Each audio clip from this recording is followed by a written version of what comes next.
हमारे घर की खुशियों और सुख शांति पर अचानक ही ग्रहण लग गया। पहले हमेशा चुस्त दुरुस्त रहने वाली माँ को दिल का दौरा पड़ा। वे घर की मजबूत रीढ़ थी।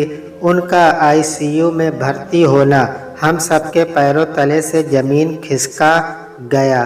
वे करीब हफ्ते भर अस्पताल में रही।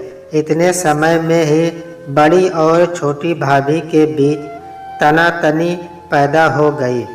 छोटी भाभी शिखा की विकास भैया से करीब 7 महीने पहले शादी हुई थी। वे ऑफिस जाती हैं। माँ अस्पताल में भर्ती हुई तो उन्होंने छुट्टी ले ली। माँ को 48 घंटे के बाद डॉक्टर ने खतरे से बाहर घोषित किया तो शिखा भाभी अगले दिन से ऑफिस जाने लगी। ऑफिस में इन दिनों काम का बहुत जोर होने के कारण उन्हें ऐसा करना पड़ा था। बड़ी भाभी नीरजा को छोटी भाभी का ऐसा करना कतई नहीं जचा। मैं अकेली घर का काम संभालूं या अस्पताल में माँ जी के पास रहूं। अपनी देवरानी शिखा को ऑफिस जाने को तैयार होते देख वे गुस्से से भर गई। किसी एक इंसान के दफ्तर न पहुंचने से वह बंद नहीं हो जाएगा। इस कठिन समय में शिखा का काम में हाथ न बटाना ठीक नहीं है। दीदी मेरी मजबूरी है, मुझे 8-10 दिन ऑफिस जाना ही पड़ेगा, फिर मैं छुट्टी ले लूँगी और आप खूब आराम करना। शिखा भाभी की सहजता से कहीं गई इस बात का नीरजा भाभी खामखा ही बुरा मान गई। यह सच है कि नीरजा भाभी माँ के साथ बड़ी गहराई से जुड़ी हुई है। इनकी माँ उन्हें बचपन में ही छोड़कर चल बसी थी।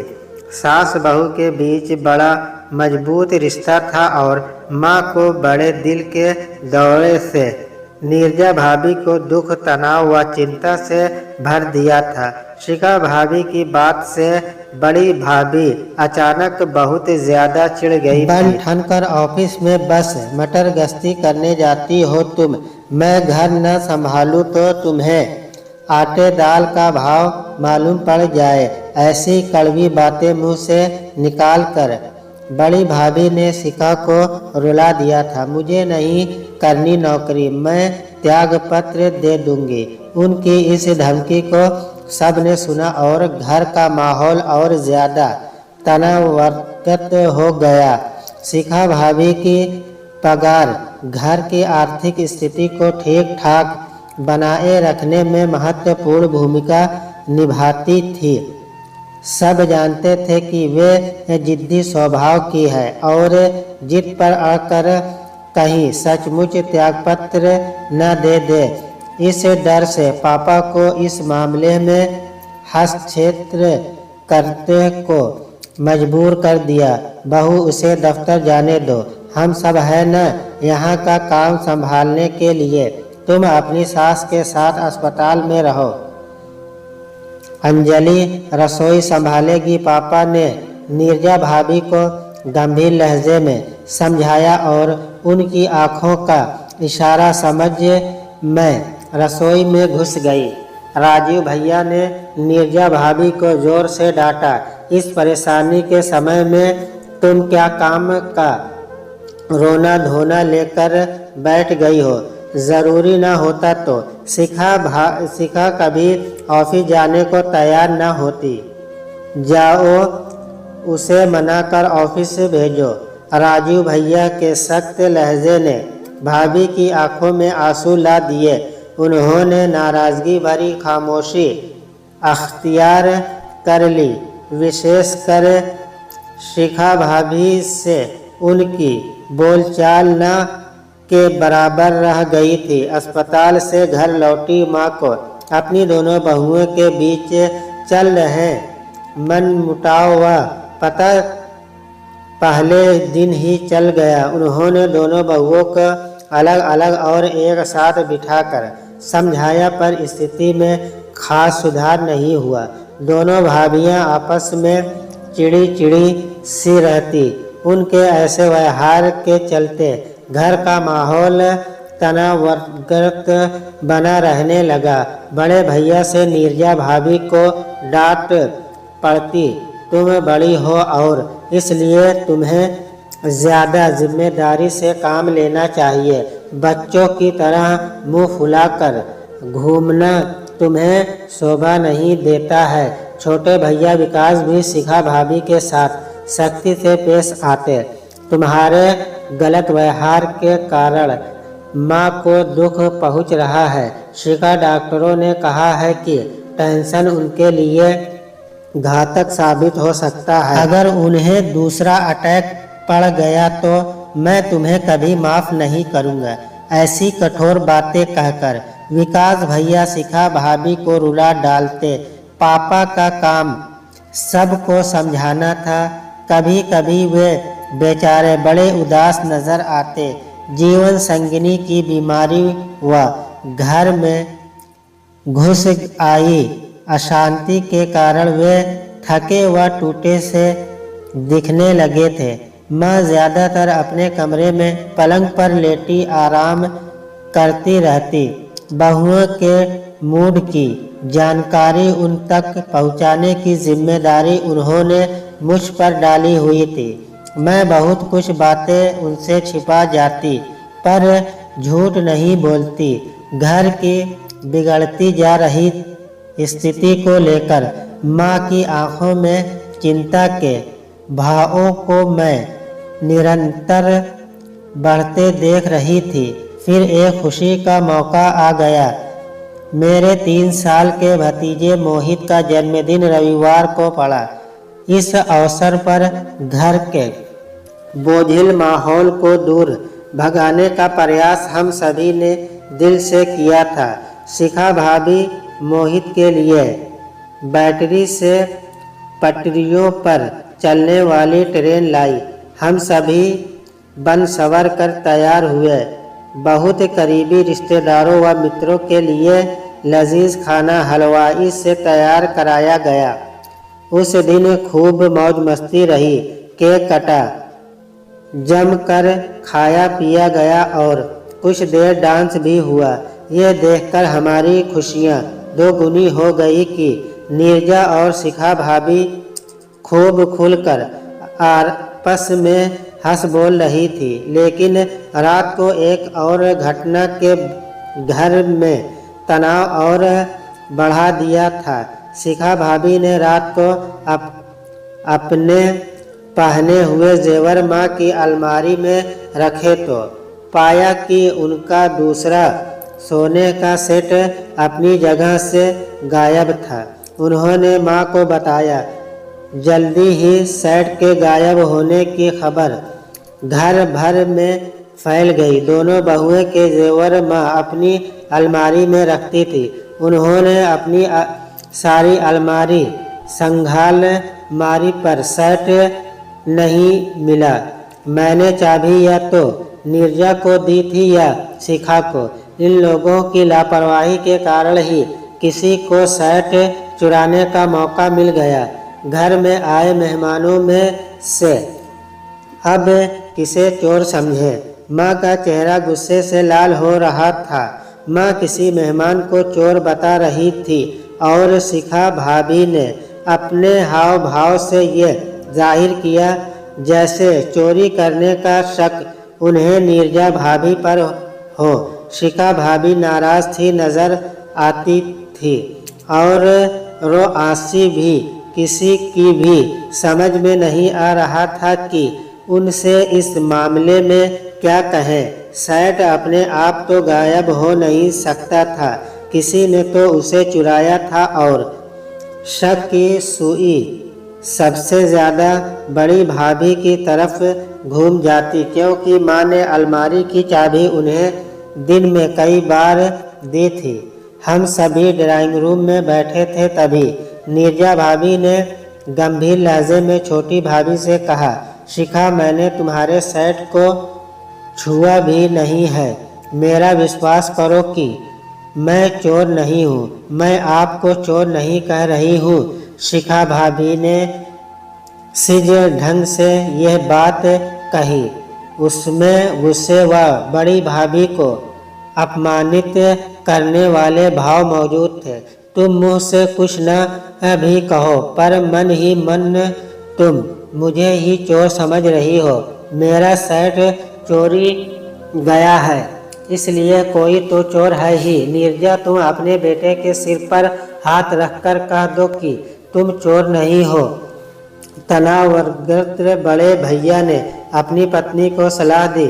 मुझे बेटे की कसम खाने की ज़रूरत नहीं है, मैं झूठ नहीं बोल रही हूँ। अब मेरे कहे का कोई विश्वास करे या ना करे, यह उसके ऊपर है। ऐसा कहकर जब बड़ी भाभी अपने कमरे की तरफ जाने को मुड़ी, तब उनकी आंखों में आंसू झिलमिला रहे थे। मोहित के जन्मदिन की खुशियां फिर से तनाव व चिंता में बदल गई। छोटी भाभी का मूड आगामी दिनों में उखड़ा ही रहा। इस मामले में बड़ी भाभी कहीं ज़्यादा समझदारी सिखा रही थी। उन्होंने शिखा भाभी के साथ बोलना बंद नहीं किया, बल्कि दिन में एक दो बार ज़रूर इस बात को दोहरा देती कि शिखा उन पर शर्ट की चोरी का गलत शक कर रही है। माँ ने उन दोनों को ही समझाना छोड़ दिया। वे काफ़ी गंभीर रहने लगी थी। वैसे उनको टेंशन न देने के चक्कर में कोई भी इस विषय को उनके सामने उठाता ही नहीं था। मोहित के जन्मदिन के करीब 10 दिन बाद मुझे कॉलेज के एक समारोह में शामिल होना था। उस दिन मैंने शिखा भाभी का सुंदर नीला सूट पहनने की इजाज़त उनसे तब ली जब वे बाथरूम में नहा रही थी। उनकी अलमारी से सूट निकालते हुए मुझे उनका खोया शर्ट मिल गया। वह तब तह किए कपड़ों के पीछे छिपा कर रखा गया था। मैंने डब्बा जब माँ को दिया, तब बड़ी भाभी उनके पास बैठी हुई थी। जब मैंने शर्ट मिलने की जगह उन दोनों को बताई तो माँ आश्चर्य से और नीरजा भाभी गुस्से से भरती चली गई। मम्मी, आपने शिखा की चालाकी और मक्कारी देख ली। नीरजा भाभी का चेहरा गुस्से से लाल हो उठा। मुझे चोर कहलवा कर सबके सामने अपमानित करवा दिया और डब्बा खुद अपनी अलमारी में छिपा कर रखा था। उसे इस गंदी हरकत की सज़ा मिलनी ही चाहिए। तुम अपने गुस्से को काबू में रखो। नीरजा, उसे नहा कर आने दो, फिर मैं उससे पूछताछ करती हूँ। माँ ने यो कई बार भाभी को समझाया, पर वे छोटी भाभी का नाम लेकर लगातार कुछ न कुछ बोलती ही रही। कुछ देर बाद छोटी भाभी सबके सामने पेश हुई तो मैंने शर्ट उनकी अलमारी में कपड़ों के पीछे से मिलने की बात दोहरा दी। सारी बात सुनकर वे जबरदस्त तनाव की शिकार बन गई। फिर बड़ी भाभी को गुस्से से घूरते हुए उन्होंने माँ से कहा, मम्मी, चालाक और मक्कार मैं नहीं बल्कि यह है। मुझे आप सब की नज़रों से गिराने के लिए उन्होंने बड़ी चालाकी से काम किया है। मेरी अलमारी में शर्ट मैंने नहीं बल्कि इन्होंने ही छिपा कर रखा है। ये मुझे इस घर से निकालने पर तुली हुई है। नीरजा भाभी ने शिखा भाभी के इस आरोप का जबरदस्त विरोध किया। दोनों के बीच हमारे रोकते रोकते भी कई कड़वे तीखे शब्दों का आदान प्रदान हो ही गया। खामोश। अचानक माँ ने दोनों को ऊंची आवाज़ में डपटा तो दोनों सकपकाई सी चुप हो गई। मैं तुम दोनों से एक एक सवाल पूछती हूँ। माँ ने गंभीर लहजे में बोलना आरंभ किया। शिखा, तुम्हारा शर्ट मेरी अलमारी से चोरी हुआ तो तुमने किस सबूत के आधार पर नीरजा को चोर माना था? शिखा भाभी ने उत्तेजित लहजे में जवाब दिया। मम्मी, आपने चाबी मुझे या इन्हें ही तो दी थी। अपने सेट के गायब होने का शक इनके अलावा और किस पर जाता? तुमने मुझ पर शक क्यों नहीं किया? आप पर चोरी करने का शक पैदा होने का सवाल ही नहीं उठता। मम्मी, आप आदरणीय हैं, सब कुछ आपका ही तो है। अपनी हिफाजत में रखी चीज कोई भला खुद क्यों चुराएगा? छोटी भाभी माँ के सवाल का जवाब देते देते जबरदस्त उलझन की शिकार बन गई थी। अब माँ नीरजा भाभी की तरफ घूमी और उनसे पूछा, बड़ी बहू, अंजलि को सेट शिखा की अलमारी में मिला। तुमने सबसे पहले शिखा को ही चालाकी व मक्कारी करने का दोषी किस आधार पर कहा? मम्मी, मैं जानती हूँ कि सेट मैंने नहीं चुराया था। आपकी अलमारी से सेट कोई बाहर वाला चुराता तो वह शिखा की अलमारी से न बरामद होता। सेट को शिखा की अलमारी में उसके सिवा और कौन छिपा कर रखेगा? किसी अपने जासूस की तरह नीरजा भाभी ने रहस्य खोलने का प्रयास किया। अगर सेट पहले मैंने ही अपनी अलमारी में गायब किया हो तो क्या उसे शिखा की अलमारी में नहीं रख सकती? आपने न चोरी की है न सेट शिखा की अलमारी में रखा है। आप इसे बचाने के लिए ऐसा कह रही हैं। बिल्कुल यही बात मैं भी कहती हूँ, शिखा भाभी ने ऊंची आवाज में कहा। मम्मी, आप समझ रही हैं कि सारी चालाकी बड़ी भाभी की है और सिर्फ इन्हें बचाने को यूं शट अप दोनों भाभियां एक दूसरे को खाने वाले अंदाज में घूर रही थी। माँ उन दोनों को कुछ पलों तक देखती रही, फिर उन्होंने एक गहरी सांस इस अंदाज में ली मानो बहुत दुखी हो। दोनों भाभियां उनकी इस हरकत से चौंकी और गौर से उनका चेहरा ताकने लगी। माँ ने दुखी लहजे में कहा, तुम दोनों मेरी बात ध्यान से सुनो। सच्चाई यही है कि शिखा का सेट मैंने ही अपनी अलमारी से पहले गायब किया और फिर अंजलि के हाथों उसे शिखा की अलमारी से बरामद कराया। दोनों भाभियों ने चौंक कर मेरी तरफ देखा।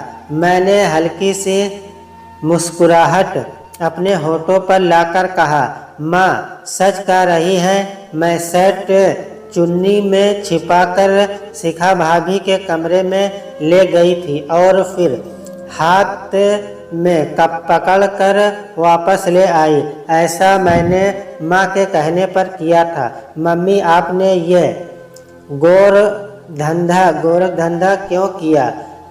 अपनी दोनों बहुओं के बीच मनमुटाव कराने के पीछे आपका क्या मकसद रहा?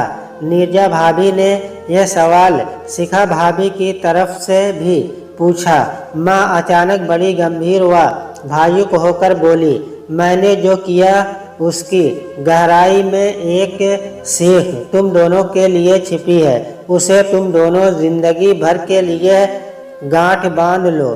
दोनों देखो, मेरी जिंदगी का अब कोई भरोसा नहीं। मेरे बाद तुम दोनों को ही यह घर चलाना है। राजीव और विकास सदा मिलकर एक साथ रहें। इसके लिए यह ज़रूरी है कि तुम दोनों के दिलों में एक दूसरे के लिए प्यार व सम्मान हो। सेट से जुड़ी समस्या पैदा करने की जिम्मेदार मैं हूँ, पर तुम दोनों में से किसी ने मुझ पर शक क्यों नहीं किया? इसका जवाब तुम दोनों ने यही किया कि मैं तुम्हारे लिए आदरणीय हूँ। मेरी छवि ऐसी अच्छी है कि मुझे चोर मानने का ख्याल तक तुम दोनों के दिलों में नहीं आया। तुम दोनों को आजीवन एक दूसरे का साथ निभाना है।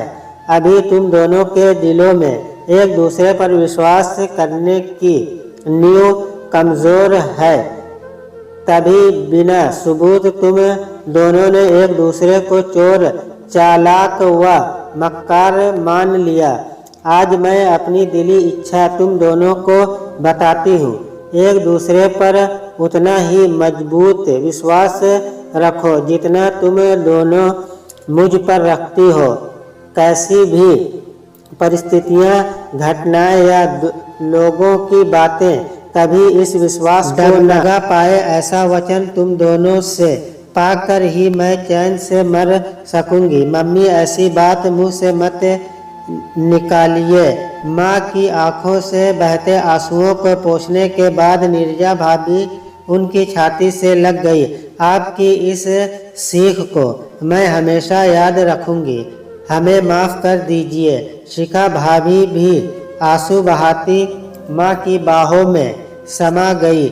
मैं आज बेहद खुश हूँ कि मेरी दोनों बहुएं बेहद समझदार हैं।